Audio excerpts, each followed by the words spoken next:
welcome to a special edition of the Darden Admissions Podcast. I'm your host, Brett Twitty, and you are listening to a new episode. In this episode of the podcast, we return to our ongoing Faculty Spotlight series, a series we call Office Hours, for a conversation with Yael Grushka-Kane and Raj Venkatesan, academic directors for the LaCross AI Institute here at the Darden School of Business.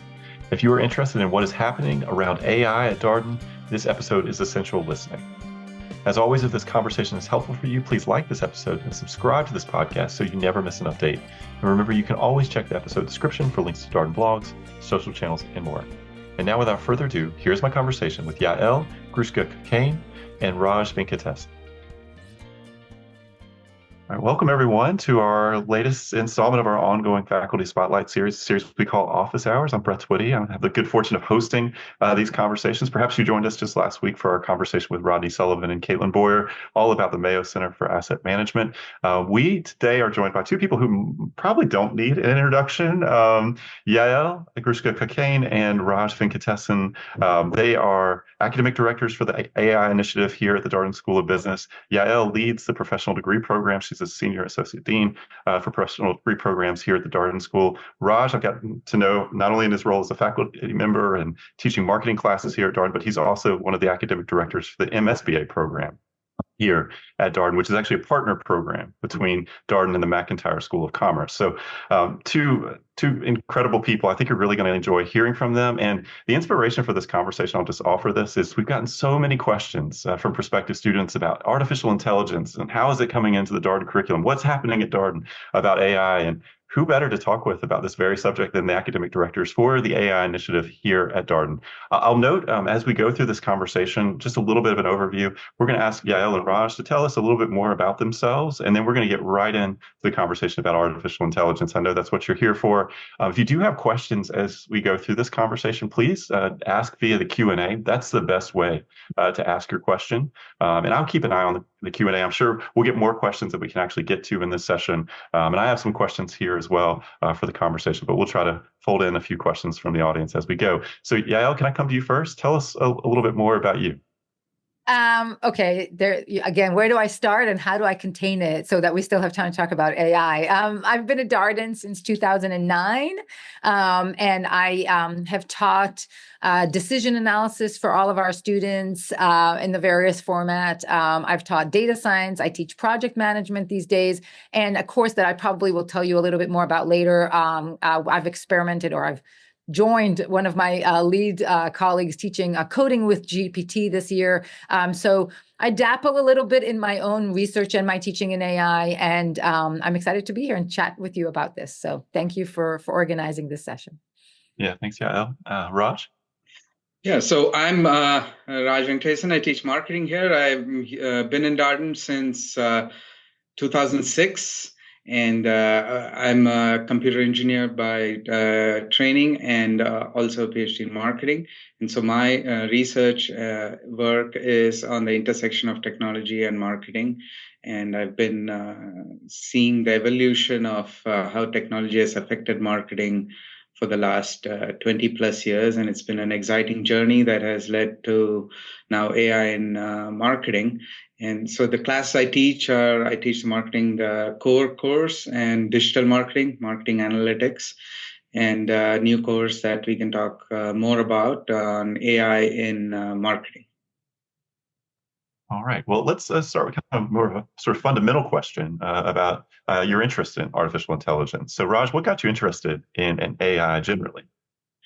AI generally is, I think, I'll have to go back to my undergrad days in my project, and I was in AI at that time, and it was during the AI winter. And it really was intriguing to see, at that time it was still expert systems and not what we know as AI now. But there were a few things that were coming up, and that got really intrigued for me. And it just stayed with me since then, because the whole idea of how can you program something to be like a human. And one of the most, and also for me, the most fascinating thing is that what's difficult in a computer to create is what a baby can do when it's born, is recognize mom and dad, and how that is so difficult to actually code and get a computer to do that. And that was really my fascination as to how the human brain is so complex. And if we can actually get even a few, make it computers, reflect that even a little bit, it would be such a great. It was just too cool for me to think about it that way, and that's kind of what stayed with me, and that's why I have always followed this. And also in marketing, it was very intriguing to see how that actually marketing is this manifestation of and the combination of technology and psychology. And it really gives technology a purpose. And that's kind of what got me intrigued and gets me going every day.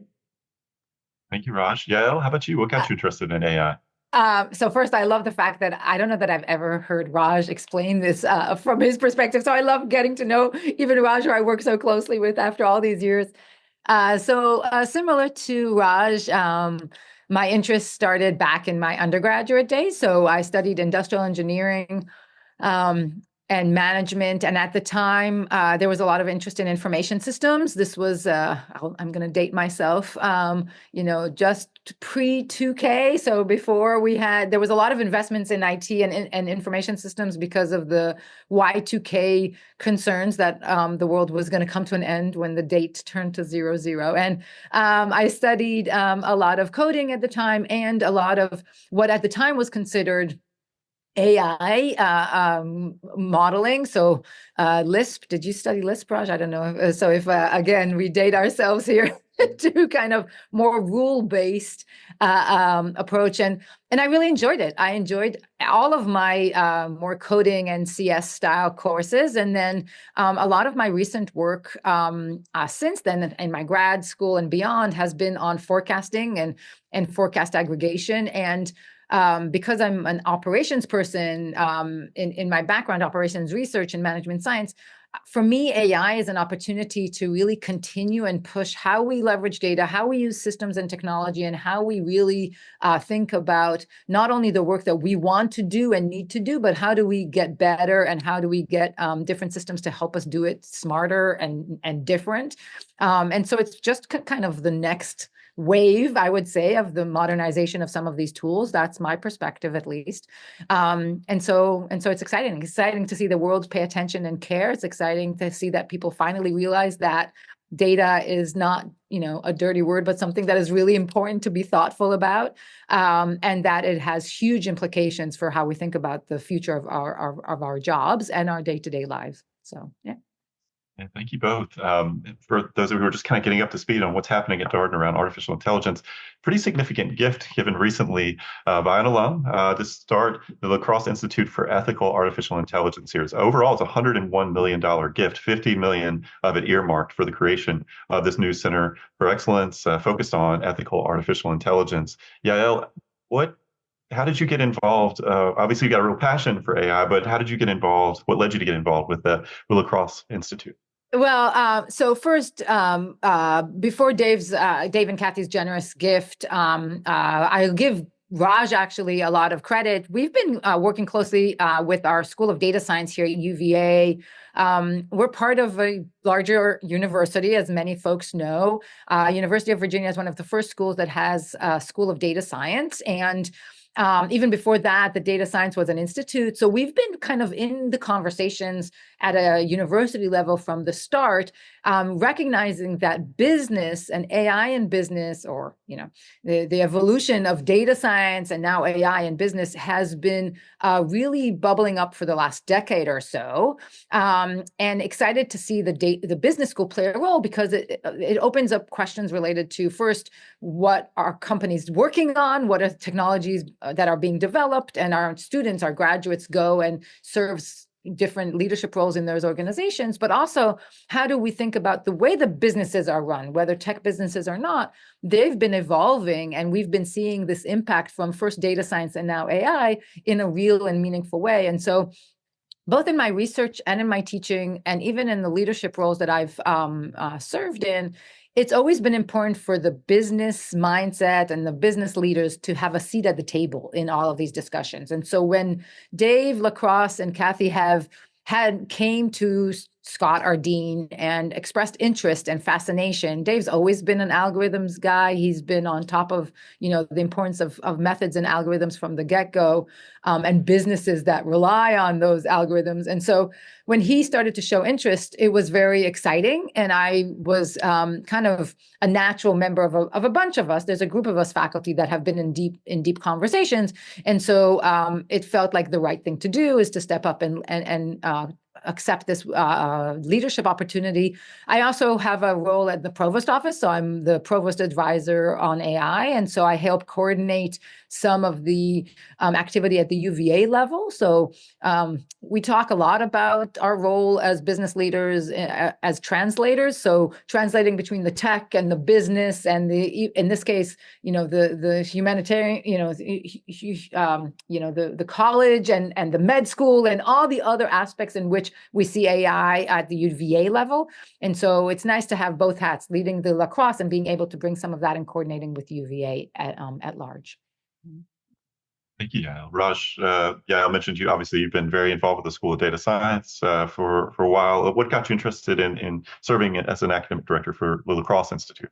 The story is pretty similar, right? So we've also, as we've worked with the data science school, we started the dual degree program with them, and then we've been, and also I led the collaboratory with them. It's a lab that was here, which was a connection between data science, School of Data Science, and Darden.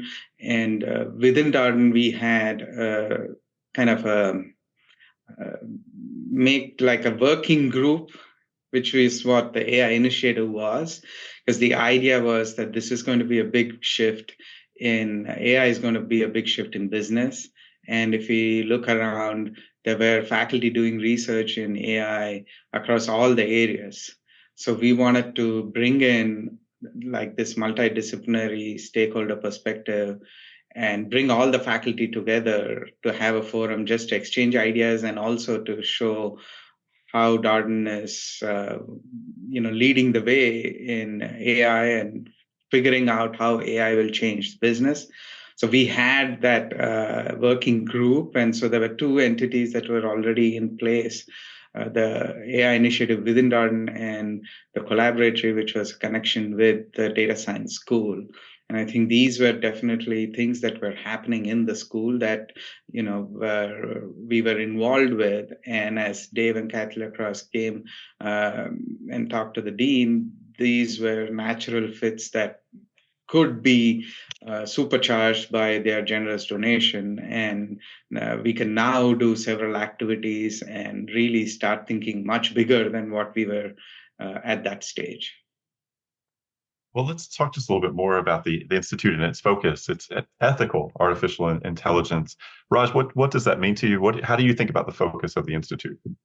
So the Institute is ethical AI in business. So I think the business part is also very important, is that what we're trying to do here is to understand, like, there are technologies and there are algorithms that are new innovations that are coming, but how does it affect business leaders? I think that is a big part of our agenda, and also in a responsible way, because whenever there is a technology, especially with AI, which can, to a large extent, reason too, there is also a question on using it responsibly. And that fits with Darden's mission around building responsible leaders.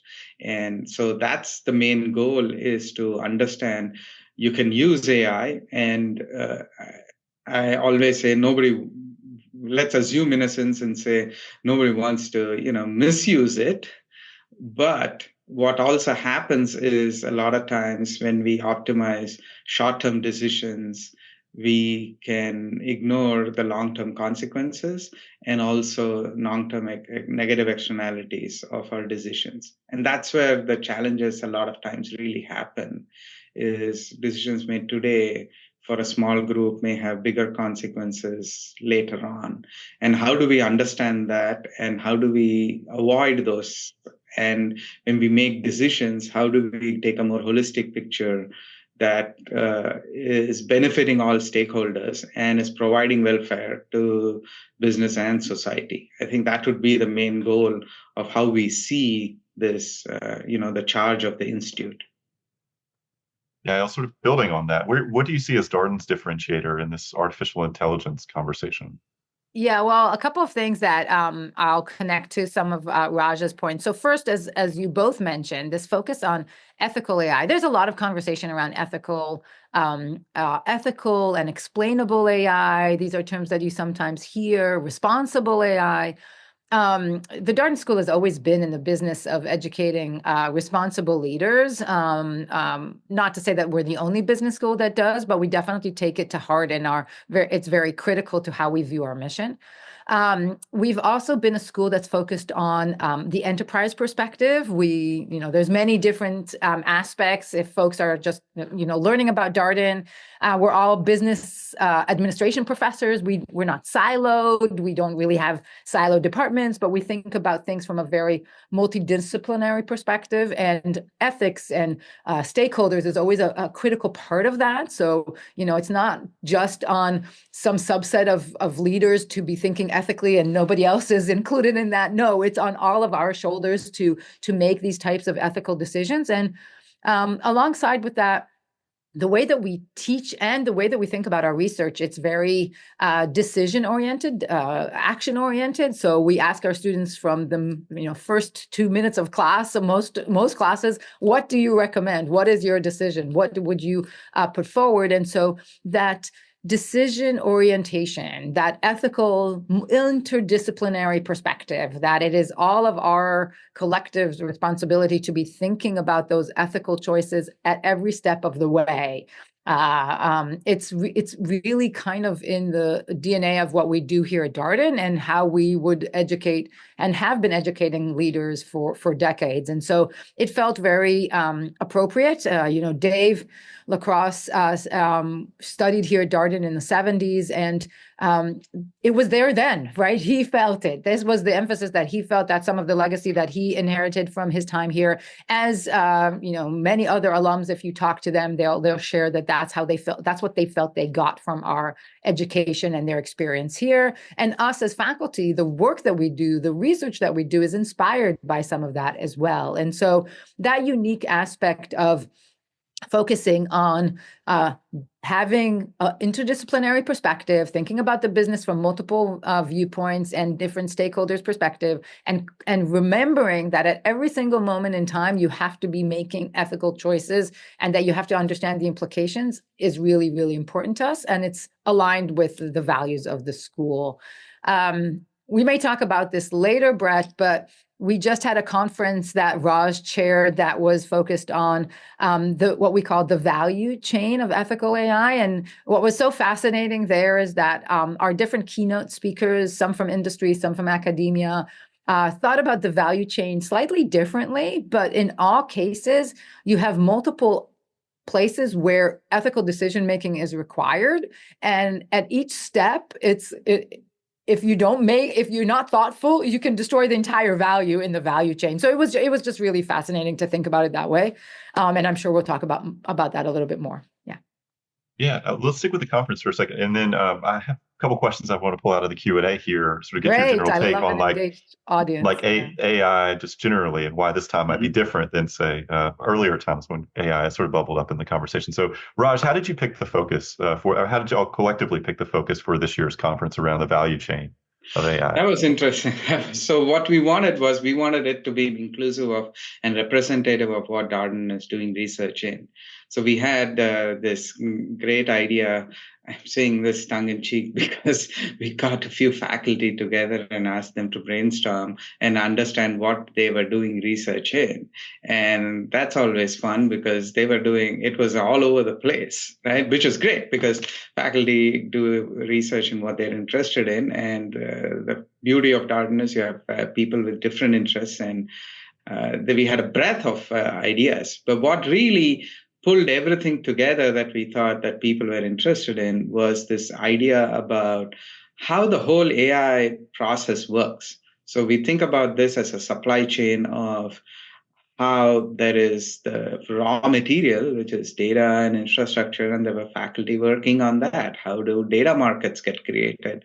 What data goes into AI, and how energy infrastructure is necessary for the data centers to then there were faculty who were working on the models, the algorithms, and how to improve algorithms or explainability of those algorithms. There were faculty working on the next stage, which was on products. What are AI products, and how can AI help workplace productivity, working with AI? How does AI help consumers? How do you personalize? My own work is on how do you personalize products and marketing for using AI. And there were folks working on the ethical implications of this, folks working on bias that humans have when they work with machines.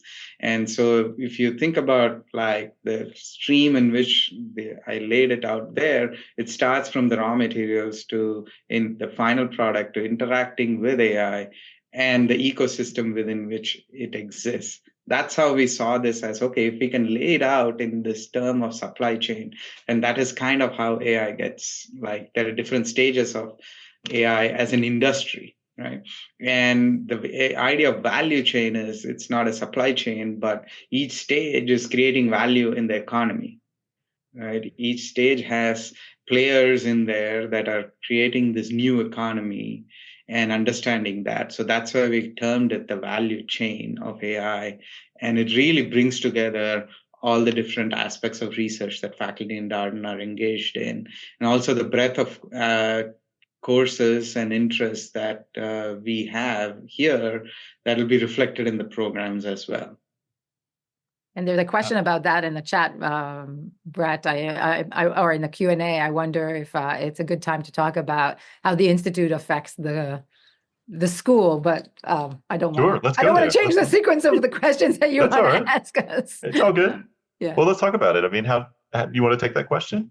Yeah, so there's a question here that I saw in the Q&A related to how how the MBAs engage with the Institute. Like, how is the Institute affecting the students? Many folks online are students or interested in becoming students here at Darden. And so there are many different ways in which our students get involved and are affected by the existence of the Institute, which we're excited about. Like anything at Darden, our activities typically have three dimensions. We talk, faculty activity and thought leadership, working with our students, programming and training our students for what they are interested in, and working with the world of practice. So working with companies and partnering with organizations to change or to have a seat at the table when it comes to the world of practice. And so the Institute activity, as it pertains to our students, they get involved in a lot of those steps along the way. So for instance, in our conference, which was held in December, that we've been talking about, students were invited to join. Of course, they were in the audience, and many did, but many got really much more involved. They co-led some sessions, and they helped with some of our brainstorming sessions. They helped us with identifying some of our agenda and our main kind of calls to action moving forward. And so we involved them, and they joined us in the organization of the conference, but also in and being active participants. Some students are already leading the charge in terms of their own work. They either worked in AI, or they're hoping to work in AI, or they just are really interested in it. And so they're helping us work on projects and on cases. Some of them are collaborating on some research with our faculty. This is done more on an individual basis, but they're definitely those leaders. Our students have recently established a new club, which is an AI club, and we are working with the club on a joint set of activities as well. And in the spring, there's also a conference that is more focused on the student side of AI, which is what is really interesting to students. Some students are interested in some of the thought leadership, but some are more interested more proactively on the types of jobs and the roles that they have to play and what kind of training do they have to acquire along the way. And so we're trying to find synergies with the Institute activity and weave in not only faculty or practice-related activities, but definitely many student-related activities. the Institute helps support some of the work that goes into writing cases and developing content for our classes, and we'll talk about the curricular innovation probably in a few minutes as well. Yeah. Thank you. Yeah. I want to ask a couple questions that we've gotten from the Q&A, just kind of about what's happening with AI just generally now, right? It's everywhere in the news. I mean, there's just a new administration just announced a $100 billion investment in Stargate around AI. So, Raj, you mentioned you got originally involved with AI during the AI winter. Like, why is it so different now? Why does it seem to have so much traction? What makes now different than, say, 10 years ago, 20 years ago? Yes. So when the AI winter, I think there was a shift in the way we approached AI. During the early stages, we approached AI as like, let's create a set of rules that will say how something is, right? So if you want to define a car, then we will say it has four wheels and it has a combustion engine and four doors. But then there are two-door cars, then there are electric vehicles. And then if with all these exceptions, we will start creating new rules. But then it always breaks down because there are exceptions all the time. And so what the new ideas came in where they changed the thinking from rules to data and let the machine learn from the data. So the neural networks, deep learning networks were always there. But the challenge was how do you train enough and big enough neural networks to be then scalable at like all levels, right? So that's where the data and the new digital economy actually is a precursor to how AI got built, right? So one of the earlier stories is around like Google Images is one of the earliest advances of AI. We think of OpenAI now, but it was Google Images with Google image recognition. That was a big advancement at that time. And in fact, like Jeff Hinton, who got the Nobel Prize, was a precursor to this with ImageNet, and how the idea that they had in terms of to make there was a chicken and egg story with AI where like you need to have labeling, human labeling of data to make it train, but how do you get that much? If you label that much, then why do you need AI, right, with humans? So one of the things they did was they gave it to Amazon MTurk and like crowdsource the whole thing. But to crowdsource it, you need digital technology. That's why I said it was a precursor, that the internet was a precursor. So it was all part of all the different technologies that came in, different processing power that happened at that time. So everything coming together led to these different breakthroughs that came with ImageNet. And then now with GenAI, the new breakthrough that has come is a new way of thinking about how to do different reasoning tasks, right? But it's all powered by data. And that is the big difference between logic and reasoning and rules versus data. And what we're seeing now is this data-based AI is much more scalable. It's self-learning and it can update by itself. And that's why you're seeing much more interest now. And that's why I don't think it's a hype. And I think it is something that is here to stay. So, yeah, are there ethical questions in particular that have caught your interest? Because I mean, you mentioned the value chain and sort of all the ethical considerations along it. You and Raj both talked about that. But are there particular questions that have caught your interest? I mean, I think that there are so many. I think some are more salient or top of mind, I would say, to business leaders or folks studying for an MBA. There are many ethical questions along the way that are tough. But, knowing with anything, with any technology and any evolution, you're taking certain risks in the sense that we know that there's, as Raj described, there's some opportunities now because of the data, because of the infrastructure, because of the technology that we can start, ramping up and scaling up our capabilities really, really quickly on things that we've imagined for decades. But there's questions, what is next, right? What is going to be the impact? And we know some of the impact, but we don't fully know some other aspects of it. And business leaders have to make choices without that full information. And that is very challenging. That's always challenging to make decisions when there's a lot of ambiguity and concern. And so how do you think about the downside? How do you embrace a new Gen AI, let's say, system in your organization, and are thoughtful enough to plan ahead for the potential downsides that your organization might face? And that could be, aspects of your workforce. Like, how do you make sure that your workforce is empowered by this new technology, that feels challenged and excited to embrace it and rewarded for it, and doesn't lose its job and doesn't feel replaced and doesn't feel like it's lost control? These are, it's a different kind of ethical set of considerations, but it's nonetheless the responsibility of a leader to think about it. When your organization is launching a new technology, what are your ethical responsibilities when it pertains to the impact on other companies and on society and on other institutions around you?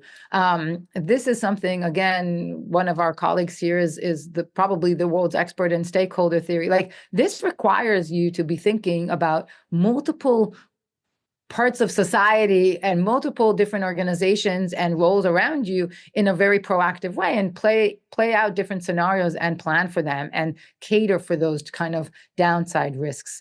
That is an ethical responsibility first and foremost, but it's also the need is there for folks to have the tools to conduct those types of ways of thinking and to execute. We have, of course, questions about exploiting customers and consumers. And, there's always the kind of negative spin on things, which I totally get. The fear for the world being run by machines and medical choices being done by computers and the like. We need to focus on the reasons that we want the upside and how do we protect ourselves from the downside, and be honest about our current status quo as well. Like, what are we actually changing from? Because we know that the world is not totally, carefree right now, or not all decisions that are made today, even without AI, are fully ethical. So we want to hope for a better future, but it is not something that's going to happen by accident. We need to play a key role in it. And so ironically, it's our judgment that is being elevated now in, hand in hand with the additional capabilities from AI. Yeah. Raj, one of the things that was interesting to me when ChatGPT came out, it was released out to the world, people started using it, and Sam Altman, the leader of OpenAI, was everywhere doing interviews seemingly all the time. Is as he was doing those interviews, he would say something like, well, there's a non-negligible chance that AI could destroy the world. Like, this is one of the things he would say, which I found so fascinating from a communication standpoint, right? This is an incredible technology. Yes. And it's still kind of getting there, so to speak, in some ways, right? But why introduce this other piece where, like, artificial generalized intelligence and this sort of destruction of the world as part of this conversation? I never quite understood that. Do you have any thoughts on that? That's a heavy topic, Brett. So where do we begin? So it's at this point, let's just be clear. He's talking about artificial general intelligence. That is not there yet, right? We don't have that yet. And so let's be clear on that. So all this discussion then is hypotheticals, and it's about philosophical discussions about how systems like this could, if there is a general intelligence, what are the implications, right? And I think if you think about it, where philosophers come at this, right, is that, like what Yael was mentioning about humans, and there are decisions that are unethical even without AI. That is happening now. So with machines, the good and the bad is it amplifies both the good and it amplifies the bad about humans, right? It makes us super productive in the good things, but also makes us amplifies the negatives too. And that's where we need to be careful. And that's kind of what he's trying to say. So there's this whole paperclip problem. that is a very famous philosophical discussion around AI, right? If you want an AI and you tell the AI to make paper clips, be the best at making paper clips, and do as much paper clips as you can. You can see a scenario where the AI uses all the world's resources and floods the world with paper clips because you didn't tell it. Don't be judicious about using the world's resources, and don't destroy the world while doing paper clips. Right? So that's where it comes from. This idea of the paperclip problem, and what we call the alignment issue is you can just, like, the machine is doing what it's told, but us humans did not guide the machines well, or did not. The AI is not going to think about the other implications of this issue, right? So the bigger challenge with AI and ethical AI is actually understanding humans and how we use, and not the machines. And how do we get the machines to align better with us and use the better side of us and not the bad sides? Yeah, and I love that, Raj, and it relates to a comment in the Q&A that is really interesting around how ethical and transformative challenges are shaping the adoption of AI. Sometimes there's a real fear of, we think that people prefer human to human interaction. We think that we prefer humans in certain decision-making roles. But when we probe a little bit and learn more about ourselves, to your point, Raj, we learn more about where actually the machines, I would say, or the algorithms or the AI can serve a role that actually might be better for us. And we have some colleagues who do amazing work when it comes to, for instance, giving feedback in the workplace, or monitoring in the workplace, or how supervision gets done. It's not always obvious that we prefer a human in a certain role that we've traditionally had as a human, and maybe there is actually certain circumstances in which machines are preferred, more objective, or less prone to error in certain ways. And so it requires us to think deeply about some of these aspects that I think are non-trivial for sure. And what's interesting about today, I don't think those non-negligible kind of concerns are I don't think that they're not important. I think, the fact that there's a chance of something severe happening is really important. And we've seen that in history in many different innovation related activities, that there is a chance that a big innovation can be catastrophic in its impact, for sure. And it is our job as thought leaders, for sure, but also as thinking humans, to identify ways to protect ourselves. We do this with a lot of other things in our lives. We've done this definitely, when it comes to warfare and the like. We try. We're not quite as there completely, but we try to minimize the chance of catastrophic danger. And now that we know what's being worked on and how things are evolving, the conversations are happening. Like, people knew that eventually machines would improve in their capabilities for many years now. But the conversations around policy and regulation is happening now. We're being pushed to talk about it now. It could have happened 5-10 years ago, but the urgency wasn't there. Now that there's a sense of urgency and people are, it's all coming to life a little, people can feel it, they can kind of smell it, they can see it coming. Now we're having those conversations. And those are important conversations to have. And so it's good in some ways. It's a wake-up call that, okay, let's all come together, leaders around the world, and grapple with these very tough conversations. Raj, I want to build on what Yael is sharing there, because it's something that I think has been percolating as part of this conversation, right? You're talking a lot about ethical decisions that business leaders will need to make. And there's been this ongoing conversation about whether lawmakers can actually regulate a technology that is changing this fast. You see sort of how social media has developed, for example, have not really been able to get their arms around that.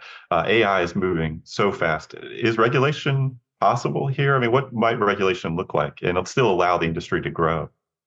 I think, I would say that in privacy, there have been some good regulations that have come in that have put some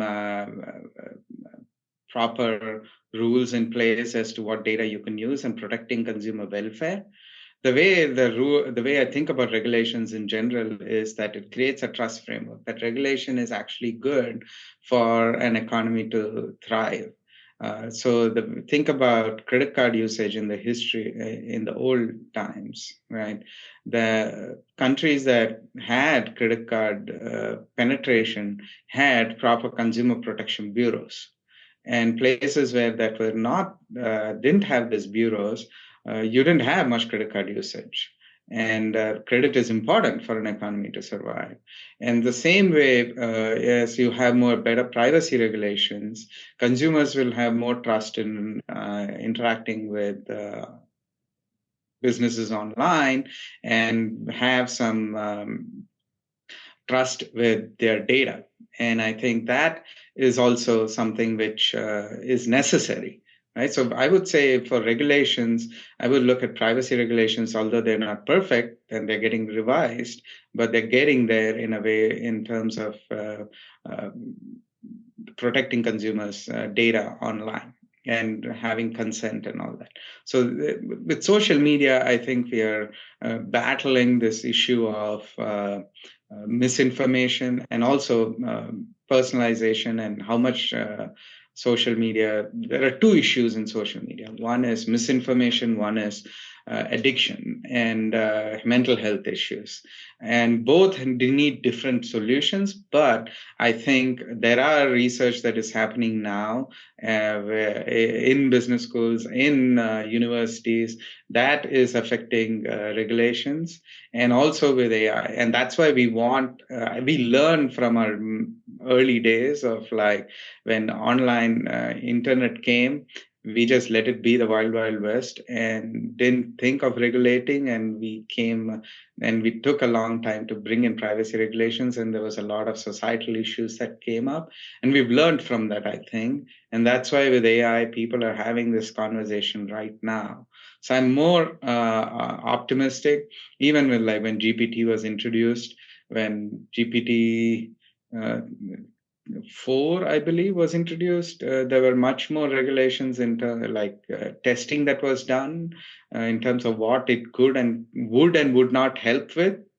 For example, it was found that it could make a really nice house, like bomb using household materials.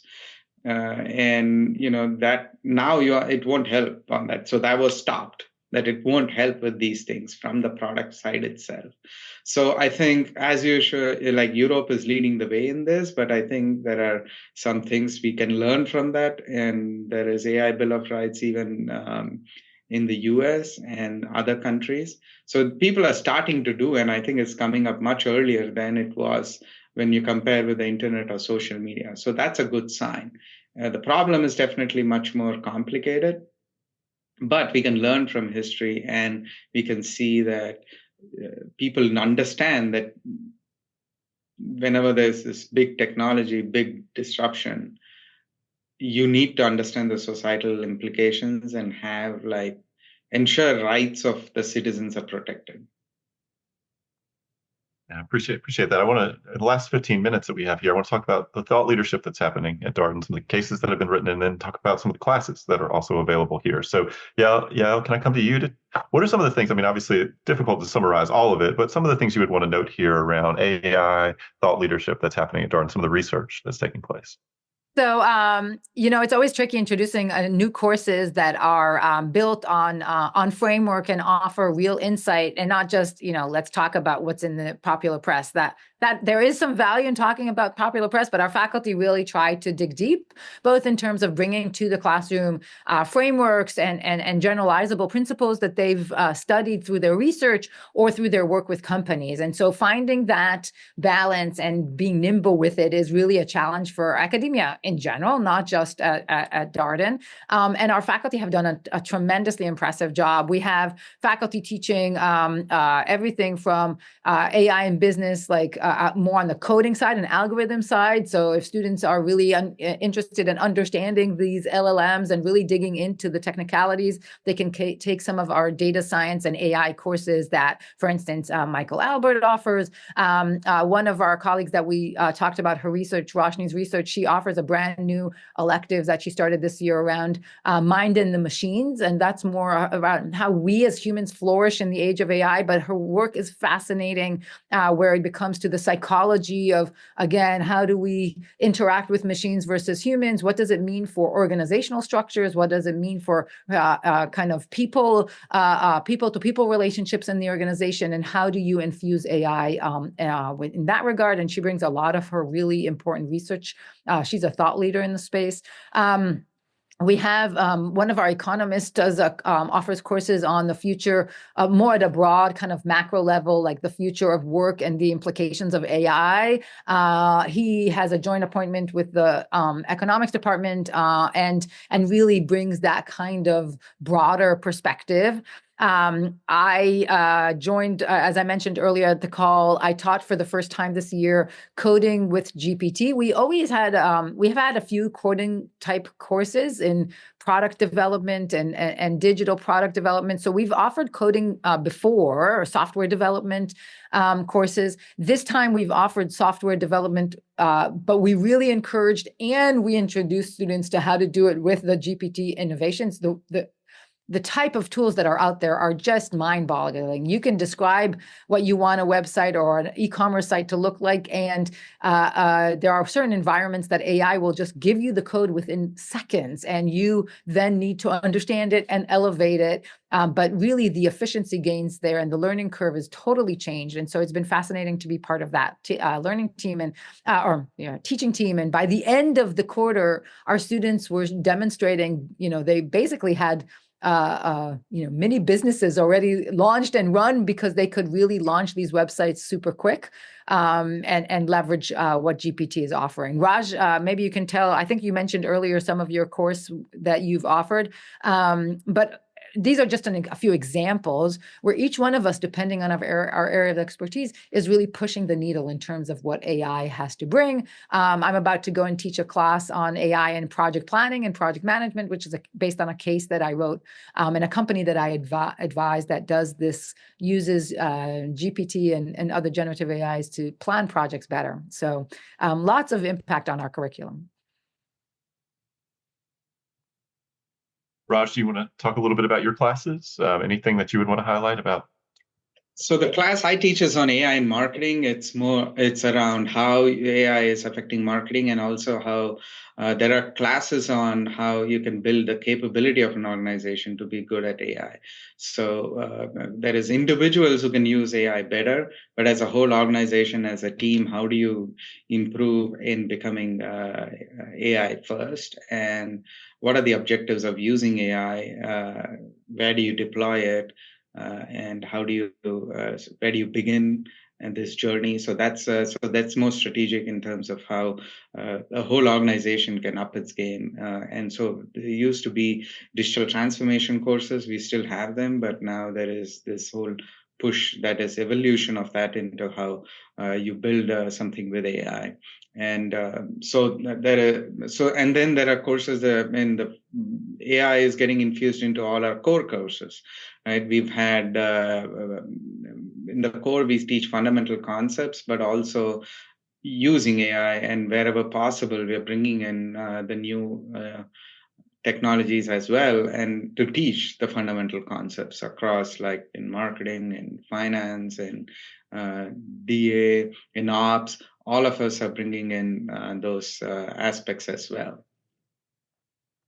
Yeah, how do you keep a class current with these kind of technologies that are changing so fast? I mean, you just pick up the newspaper, and it seems like something new every day. Every day. It's incredible. Really, it's a challenge. I must admit, we're all challenged by it. I think in the same way that the workforce and the workplace is challenged by it, we are challenged by it as well in academia. I mean, if you think about it, it's always like you imagine faculty design a course and then they kind of teach it, rinse and repeat year after year. Well, we can't do that anymore because, a course that we designed a year ago, this year is already very, very different. And so um, really trying to first be nimble enough and curious enough.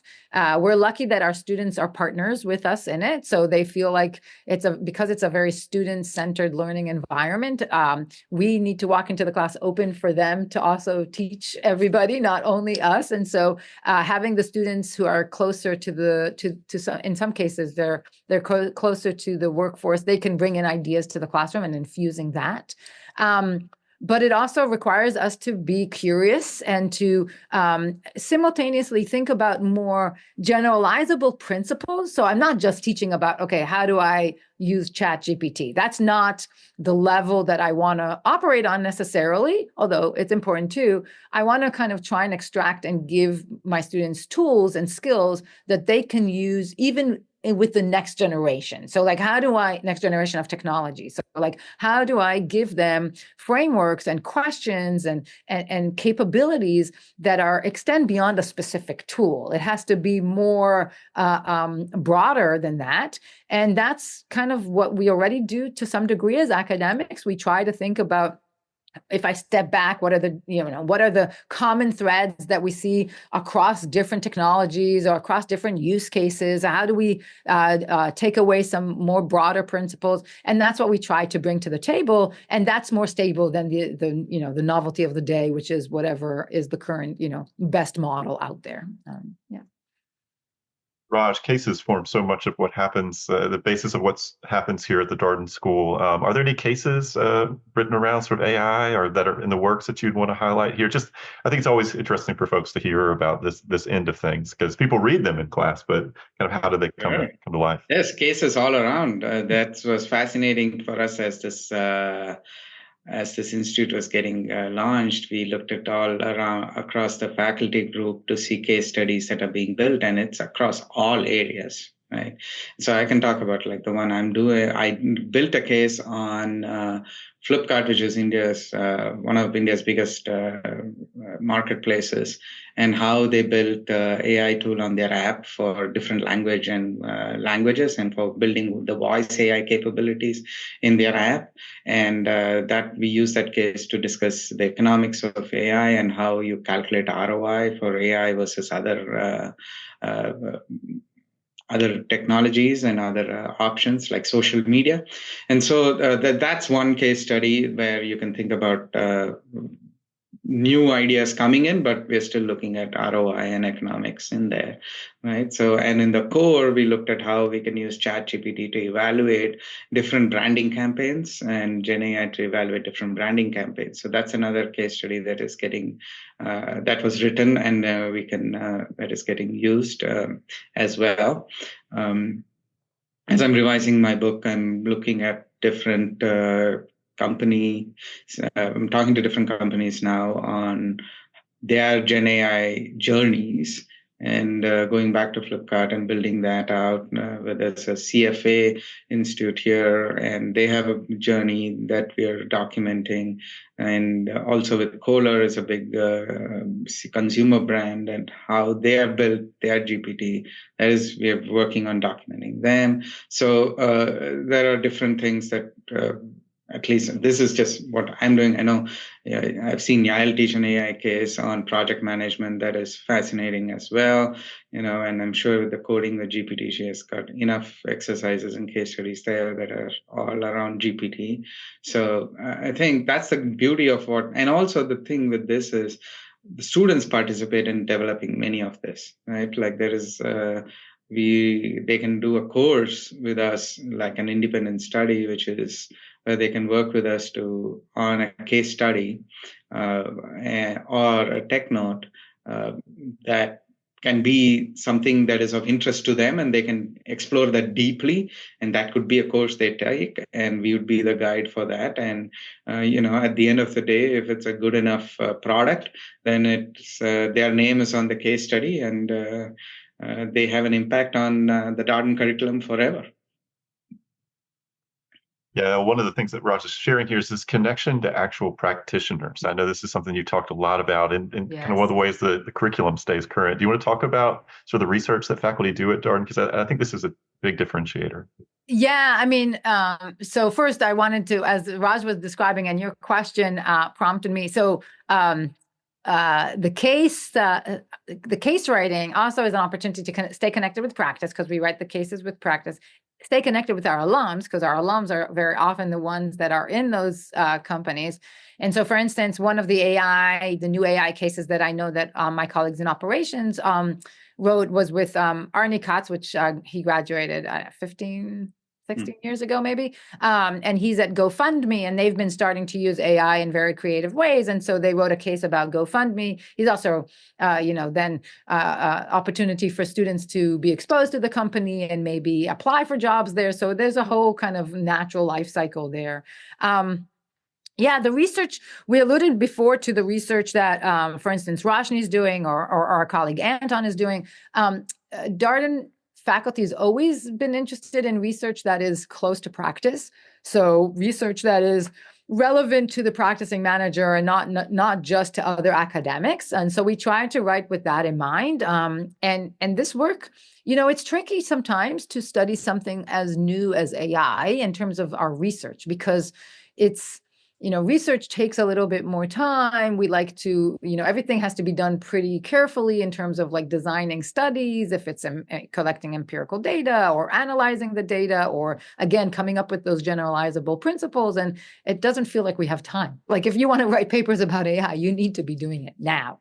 And so it's requiring a lot of collaboration. Our faculty are working on incredible multidisciplinary projects with many folks from School of Data Science, from engineering, from the medical school. Raj and I were just looking at a bunch of proposals this morning, and just seeing the richness in which people are exploring questions, okay, some ethical concerns related to generative AI in the healthcare space. Okay, so there's a bunch of questions there that first, our research exposes the questions, proposes ways to investigate it, and proposes ways to study it, and then come up with recommendations. So we see this in so many different ways: moderated content, predicting, illnesses and treatments. Like there's so many different ways in which this work is relevant, and it requires our faculty to be forthcoming and to think broadly beyond just the walls of the business school, but across the various expertise across grounds, but also across research disciplines. So yeah, we see a lot of it, and we were blown away. I think the number that I heard earlier in the fall was over 63 articles that had AI related, and that was like earlier in the fall. So my guess is that that's just increased significantly since then. And remember, there aren't that many of us in the faculty office building, so much is being produced, and it's incredible to see. Yeah. I want to conclude just by asking kind of what's next for the LaCross Institute. So Raj, what are you looking forward to? What's the Institute up to in the coming months? I think, like Yael mentioned, we are in the process of building grants for new research that is interdisciplinary and so that's really exciting. Helping the students with their conference in spring, that's something that we are definitely working on. And so those are just near term what is already happening. But what we're really excited about in the next phase is to bring in 4 to 5 focus areas, priority areas, and build faculty, student, alumni working groups on these areas, and really have them chart their own path and journey to explore, and provide them the necessary resources to be as successful as possible. So while the Institute is, it's a broad agenda, we are in the process of finalizing our priorities that we will announce soon, and start building focus areas and people who can then take it to the next level. So I'm really excited about that, to get people to, give them all the resources they can to be as successful as they are, and get smart people together. Then you always get good things out of it. Yeah, we've covered a lot of ground here. So for folks who want to learn a little bit more about AI, any potential about AI at Darden specifically, any next steps that you'd recommend, anything you would encourage them? to see that? First, take a look at the LaCross webpage. I'm expecting 170. Well, we had 200 people. I'm expecting 200 LinkedIn messages, right, to connect. Stay in touch with us. So connect with Raj, with myself, with the Darden School or the LaCrosse Institute, so that it's easy to communicate and to kind of stay in touch, and share with us what you're thinking about, what you're working about, the questions that you have on your mind. We always like to collaborate, and there's no better way to do that than with folks that are already kind of interested in being part of the Darden community. And so, I look forward to hearing from many folks here online.